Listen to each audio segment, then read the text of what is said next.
Channel 24/7 এর সকল দর্শক বন্ধুকে জানাই শিবরাত্রির অনেক অনেক শুভেচ্ছা। এ এক অভিনব পদ্ধতিতে শিবরাত্রি উদযাপন। আর এই উদযাপন সম্ভব হলো ব্যারাকপুর পৌরসভার 2 নম্বর ওয়ার্ডের পৌরপিতা সম্রাট তপাদারের জন্যই, যেখানে সবাই শিবের মাথায় দুধ ও জল ঢেলে ঈশ্বর প্রাপ্তির কামনা করেন। সেখানে এলাকার সুবিধা বঞ্চিত শিশুদের হাতে দুধের প্যাকেট ও বিস্কুট তুলে দিয়ে দিনটি পালন করলেন পৌরপিতা। সংবাদ মাধ্যমের মুখোমুখি হয়ে তিনি জানান, গোটা দিন জুড়ে 500রও বেশি শিশুদের হাতে দুধের প্যাকেট এবং বিস্কুট তুলে দেওয়ার কর্মসূচি রয়েছে তাঁর। দেখুন, আমি মনে প্রাণে বিশ্বাস করি জীব সেবাই শিব সেবা। আমাদের শিবরাত্রির দিনে আমাদের সনাতন ধর্মের বিশ্বাসী আমরা যারা মানুষ, তারা বাবা ভোলানাথের কাছে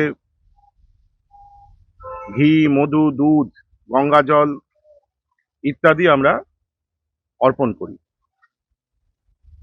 কিন্তু আমাদের সমাজে অনেক মানুষজন আছে, অনেক বাচ্চারা আছে, তারা দুধ বা বিস্কুট প্রতিদিন খেতে পান না। তো আমি আমার মতন করে ধর্ম পালন করি। আমি মনে করি এই যে ছোট ছোট ক্ষুদে শিবেরা আছেন, তাদের মধ্যে একটু আনন্দ ভাগ করে নেওয়া এবং তাদেরকে যদি একটু খুশি দেওয়া যায়, একটুখানি উপহার সামগ্রী দিয়ে একদিন অন্তত, আমার সীমিত ক্ষমতা অনুযায়ী একদিন অন্তত যদি তাদেরকে এই দুধ পান করানো যায়, একটু খাবার খাওয়ানো যায়, তাহলে ঘুরে শিবেরই আরাধনা করা হয়। এই আরাধনা করার জন্যে ভোলে বাবা যাতে সবাইকে সুখী রাখে, শান্তিতে রাখে, আমাদের সমাজের সব ধর্ম বর্ণ মানুষরা যেন ভালো থাকে,